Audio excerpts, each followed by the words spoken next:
संस्कार भारत में देख रहे हैं और ये रातों रात है। वादा तो हमने किया था कि अब फेस टू फेस ही आपसे बात होगी, लेकिन चूंकि खबरों का जो गणित है वो बड़ा दूसरे तरीके से काम करता है। सुबह से लगातार हम खबरों की उधेड़ बुन में लगे हुए थे और बाबा और हमें समय ही नहीं मिला कि हम रातों रात की तैयारी वक्त से पहले कर ले।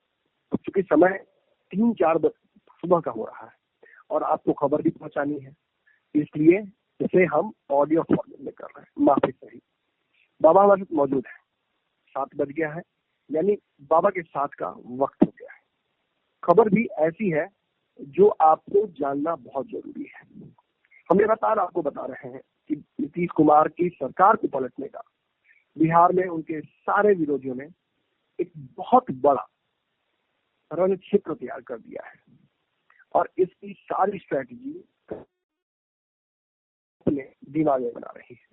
लालू यादव की वापसी के बाद इस तरीके से तेजस्वी यादव ने दावा कर दिया कि बिहार की सरकार अब चलने वाली नहीं है, ये अपने आप में तरीके के सवाल खड़ा करता है।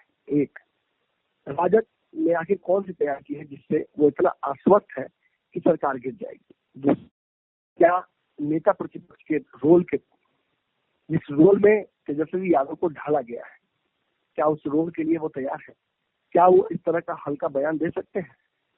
तो देखिए, परिस्थितियां ऐसी है कि पिछले कई दफा तेजस्वी यादव को जब भी सामने किया गया है, राजद को हर बार मुंह की खानी पड़ी है।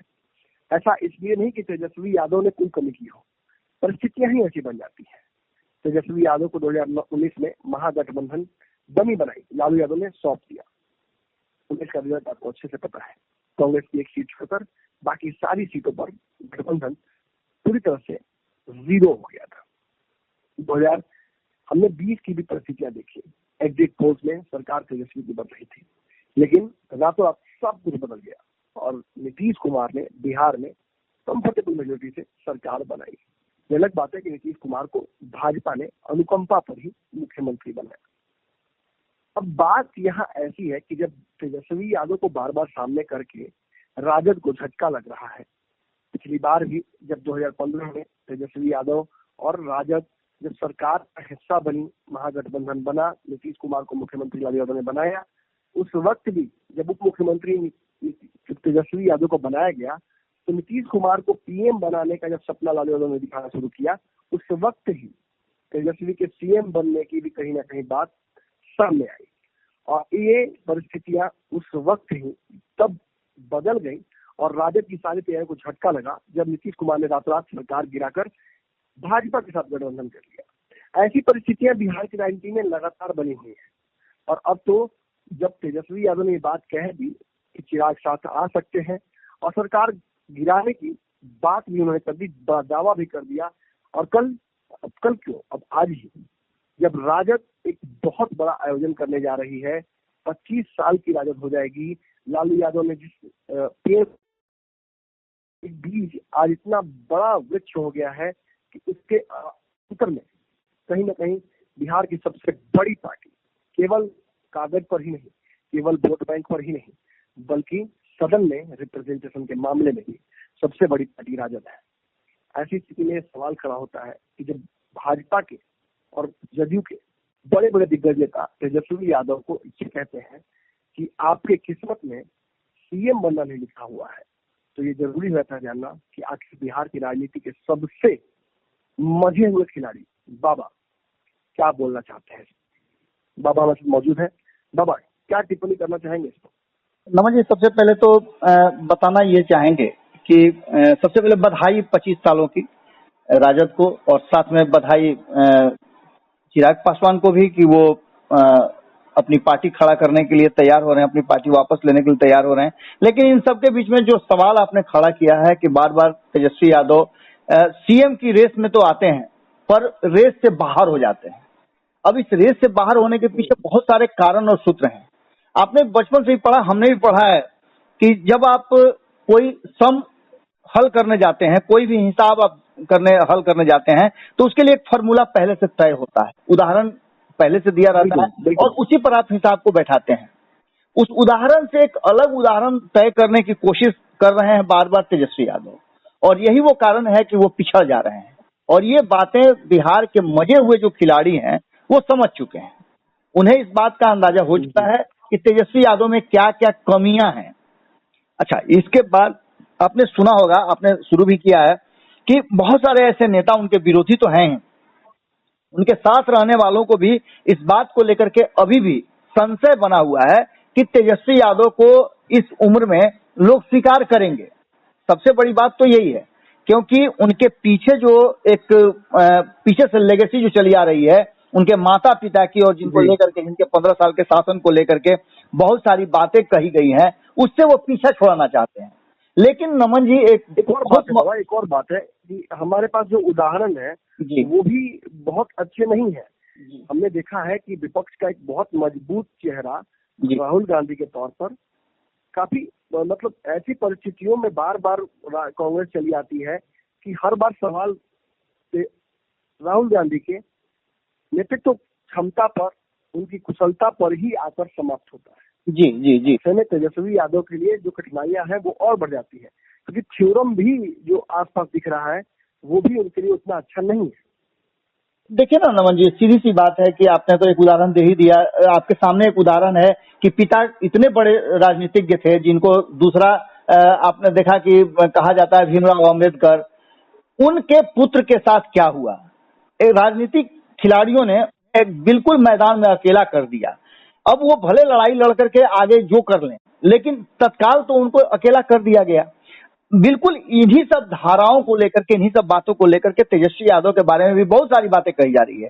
आपने सुना ही होगा कि कुछ दिन पहले ही दानिश रिजवान, जो कि हिंदुस्तानी आवाम पार्टी के प्रवक्ता हैं और कहिए तो एक तरह से पार्टी के प्राण आत्मा हैं, मुख हैं, और वो लगातार इस बात को कह रहे हैं कि जो स्थिति चिराग पासवान की हुई वो आने वाले समय में इनकी भी होने वाली है। जब हमने बात किया था प्रोफेसर नवल यादव से, जो कि बहुत लंबे समय तक साथ में रहे हैं लालू प्रसाद के, उन्होंने जो बातें कही कि तेजस्वी को के हाड़ में हल्दी नहीं लगेगा। हाड़ में हल्दी लगने से मतलब उनके शादी ब्याह से नहीं था, उनका मतलब था सरकार में आने की, राजनीतिक ब्याह। बिल्कुल बिल्कुल राजनीतिक शादी की बात थी। आपने संजय टाइगर की बात सुनी। संजय टाइगर ने सीधी तौर पे कह दिया था कि पिता और माता के जो कर्म होते हैं वो बेटों को झेलना पड़ता है, भोगना पड़ता है। यानी कि वो समझ ही रहे हैं आप क्या कहना चाह रहे हैं, और सीधी तौर पे ये कह रहे हैं कि 2019 के चुनाव के बाद 2019 के चुनाव के बाद तेजस्वी को इस बात का एहसास हुआ था कि भाजपा अलग अलग मुद्दों से कहीं ना कहीं जनता का ध्यान भटका ले रही है, और सबसे बड़ा घाटा हो रहा है कि बार बार जंगल राज का रट लगा रहे हैं नीतीश कुमार। तब उन्होंने एक सार्वजनिक मंच से ये बात कही थी कि अपने पिता और माता के कार्यकाल के लिए भी वो जी जी जी जी। इन सब बातों के अलावा एक बहुत महत्वपूर्ण बात मैं अंत में बताऊंगा नमन जी, लेकिन उससे पहले मैं बता दूं कि लगातार आप जिनकी भी बातें समझ ली, आप आरसीपी सिंह की बात सुनिए ना। आप ही के यहाँ से सुमन जब उनका इंटरव्यू कर रहे थे तो उन्होंने साफ तौर पे कहा था कि आम सीजन में ही टपकता है, 5 साल तो आप इंतजार कीजिए और फिर आपके भाग्य में लिखा नहीं है। उपेंद्र कुशवाहा की बात आपने सुना कि उन्होंने तो सीधे तौर पे कह दिया कि जिस तरह की सियासत करते हैं तेजस्वी यादव, जिस तरह के आइडियोलॉजी उनके पास है, उस आइडियोलॉजी में जीवन में कभी भी सीएम नहीं बन सकते हैं। ये सब बातें लगातार चल रही हैं। मांझी जी ने भी कहा था कि ख्वाब देखना अच्छी बात है, लेकिन ख्वाब उतना ही देखना चाहिए जिसे पूरा कर सके। हर ख्वाब पूरे नहीं होते हैं। ये सारी बातें हैं। इन सारी बातों को लेकर के जब हम कसौटी पर कसते हैं तो आपने देखा होगा कि कुछ फार्मूले होते हैं। मैंने शुरू में बताया था कि बिना फार्मूला के कोई भी सोल्व नहीं होता है, कोई भी हिसाब हल नहीं होता है। तेजस्वी यादव अपने लिए एक अलग धारा बना रहे हैं। आपको याद होगा कि बार बार कहा जाता है कि राजनीति में कोई दोस्त और दुश्मन अस्थायी नहीं होता है, राजनीति में कोई अछूत नहीं होता है। अब इन सब बातों से बिल्कुल अलग तेजस्वी यादव एक अलग धारा लेके चल रहे हैं। उन्होंने नो एंट्री का बोर्ड लगा दिया है। किसके लिए आपको पता ही है, नीतीश कुमार के लिए। उन्होंने सीधे तौर पे अपने ट्विटर हैंडल पे लिखा है कि यदि हम भाजपा के साथ चले गए होते तो आज बहुत कुछ हमें मिल गया होता। अब आप समझ लीजिए कि वो क्या कहना चाह रहे हैं। ठीक है, एक नई लकीर आप खींचना चाहते हैं, लेकिन उस लकीर के हिसाब से जो आपके साथ हुआ वो आपको नजर आ गया। आपने लालू प्रसाद, जो कि 15 साल राजनीति किए, कहा जाता है कि लालू प्रसाद ने गरीब गुरबा और अंतिम पायदान पर खड़े लोगों को आवाज दिया। अब उस लालू प्रसाद को यदि आप छोड़ देंगे, लालू प्रसाद, ठीक है कि लालू प्रसाद पर चारा घोटाले का मामला है, लेकिन आज भी जब आपके पास कोई रास्ता नहीं बचा तो आपने लालू प्रसाद को सामने लाया ना, बीमार लालू प्रसाद को ला करके आप बात करवा रहे हैं अपने विधायकों से। क्या विधायक आपसे नहीं संभल रहे हैं? बार बार विपक्ष ये आरोप लगाता है कि अपने यही कल तक बाबा यही दावा किया जा रहा था कि विधायकों से मुलाकात नहीं कर सकते हैं, बिहार नहीं आ सकते हैं, लोगों के पास नहीं जा सकते हैं, तबीयत ठीक खराब है, और अब धकाधक लोगों से मुलाकात हो रही है। बिल्कुल बिल्कुल नमन जी, उसका उदाहरण है ना, आपने देखा कि आज से 15 दिन पहले क्या हुआ। चिराग पासवान पर भी ऐसे ही आरोप लगते थे कि वो अपने कार्यकर्ताओं से, अपने पदाधिकारियों से कम मिलते हैं, जिसका परिणाम उन्हें भोगना पड़ा। और वही आरोप लगाया गया उनसे कि उनसे मिलने नहीं दिया जाता है। आज तेजस्वी यादव के साथ भी यही बातें लगातार चल रही थी, लेकिन तेजस्वी यादव अगर बदल जाते हैं तो ये बहुत बड़ी बात नहीं है। लेकिन वर्तमान परिस्थिति में जो तेजस्वी यादव हैं, जिस तरह से वो अपने नीति और रणनीति के साथ काम कर रहे हैं, उनके बहुत पुराने दोस्त उपेंद्र कुशवाहा रहे हैं, जीतन राम मांझी रहे हैं, मुकेश सहनी रहे हैं, यहाँ तक कि जदयू भी रही है। उपेंद्र कुशवाहा की बात आपने सुन लिया, उन्होंने क्या कहा, आपने जीतन राम मांझी की बात सुन ली, आपने यहाँ तक कि मुकेश सहनी की भी बात सुन ली। बीच प्रेस कॉन्फ्रेंस में उन्होंने तेजस्वी यादव को लेकर के जो बातें कही वो किसके जहन में नहीं है। इन सारी बातों के बाद एक चीज तो निश्चित है नमन जी कि अगर तेजस्वी यादव वक्त के साथ और सियासी चाल से विपरीत चलेंगे तो निश्चित रूप से आप जानते हैं कि धारा से विपरीत चलने वाला व्यक्ति या तो डूब जाता है या फिर इतिहास लिखता है। अभी वर्तमान परिस्थिति में नमन जी इतिहास लिखने की स्थिति में तेजस्वी यादव नहीं है, धारा के विपरीत चल रहे हैं, पार करने का संभावना बहुत कम है। या तो उन्हें धारा के साथ चलना होगा या धारा के विपरीत चलना है, तो उनके लिए सबसे जरूरी होगा कि लालू प्रसाद उनके साथ बगल में खड़े रहें। दूर से लालू प्रसाद को कभी भी वो साध नहीं सकते हैं, क्योंकि लोगों को ये समझ में आ गई है कि अपनी सुविधा अनुसार लालू प्रसाद को ये यूज करते हैं या फिर नहीं करते हैं। 2020 में जो किया वो कोई भूल नहीं सकता है। अब इन सब बातों के साथ कहीं ना कहीं जो मैंने कहा था कि मैं अंत में आपको जो बताऊंगा कि वो चीजें क्या हैं जिसको मैं बताना चाहता हूं, तो वो यही है कि जिस तरह से नीतीश कुमार ने राजनीतिक धारा के साथ चलने का स्वीकार किया, उन्होंने कहा था कि मैं मिट्टी में मिल जाऊंगा, भाजपा के साथ नहीं जाऊंगा, उसी भाजपा के साथ है। उन्होंने 2005 में कहा था कि जंगल राज वालों के साथ को यहाँ से साफ करना है और उन्हीं के साथ 2013 में सरकार बनाए, 2015 में उनके साथ चुनाव लड़े। ये सारी बातें उनको जेहन में रखनी होगी और ये सीखना होगा। अगर नीतीश कुमार से ये सीख गए हैं कि कैसे लोगों को अपने बस में किया जाता है, तो ये भी सीखना होगा कि कैसे परिस्थितियों को देखते हुए अपने आप को बदलना होता है, समझौते करने होते हैं। आज अगर समझौता करने के लिए तैयार हो तेजस्वी यादव तो निश्चित रूप से उनके लिए बहुत सारे रास्ते हैं, लेकिन मुख्यमंत्री का रास्ता अभी बहुत दूर है। कहने वाले कह चुके हैं कि दिल्ली अभी बहुत दूर है और भाजपा समझ चुकी है कि ये आएंगे भी तो उनका फायदा भाजपा को नहीं मिलेगा। ऐसी स्थिति में तेजस्वी यादव के लिए वास्तव में दिल्ली अभी दूर है, जब तक कि वो समझौता करने की स्थिति में नहीं आते हैं। तो कहीं ना कहीं बाबा आपने ये स्पष्ट कर दिया कि चिराग पासवान के साथ जो हुआ है उससे तेजस्वी यादव को भी सबक लेना चाहिए और ऐसी परिस्थितियां उत्पन्न न होने दी जाए जिससे वापसी करने की आवश्यकता पड़ जाए। राजनीति ऐसी चीज है जो नीतीश कुमार ने कहीं ना कहीं बिहार में, जिसे मौका परस्ती लोग कहते हैं, मैं बार बार कहता हूँ, उसे नीतीश की राजनीतिक सूझबूझ भी कहा जा सकता है। आखिर राजनीति का कोई विशेष कोई धर्म होता नहीं है। राजनीति का धर्म केवल कुर्सी होता है और सत्ता प्राप्ति होता है, और उसके लिए जो भी हथकंडा अपनाना पड़े उसे अपना कर अगर आप सत्ता तक पहुंचते हैं तो आप सरकार है, आपके पास ताकत है, और जो भी आपके खिलाफ है उसे कुचलने का आपके पास हथियार है।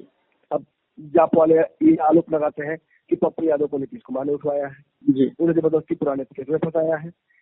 उपेंद्र कुशवाहा के पास कोई रास्ता बचता नहीं है, वापस वो उसी गंगोत्री में डूब जाते हैं। वो उसे गंदा नाला तक कहते हैं और बाद में फिर उसे गंदे नाले में कूद जाते हैं। कहीं ना कहीं मांझी जी ने भी जिस परिस्थितियों में नीतीश कुमार को जो कुछ कहा था, उनका भी घर वापसी करना, नीतीश कुमार की ताकत का लोहा मानना, भाजपा जो कि कहती है कि नीतीश कुमार थाली छीनने वाले हैं, अपमान करने वाले हैं, उनके साथ वापस आ जाना, उन्हें मुख्यमंत्री बनाना। ऐसी परिस्थिति में जब उनके पास सीटें ज्यादा होती हैं तो ये साबित करता है कि कहीं ना कहीं बिहार की राजनीति में नीतीश कुमार ने कहीं ना कहीं नस पकड़ लिया है बिहार की राजनीति का। और ये वक्त है जब पानी में मगरमच्छ है, तो आपको भी ताकत अपनी दोगुनी करनी चाहिए। आपको भी अपना जो सबसे बेहतरीन खेल है वो प्रस्तुत करना चाहिए ताकि सामने वाला को आप एक तगड़ी चुनौती दे सके। तो आज के रात आपने हमने स्थापित कर दिया कि आज पूरे दिन जो कवायद होगी राजद के द्वारा उस पर विशेष हमारी और बाबा की नजर होगी।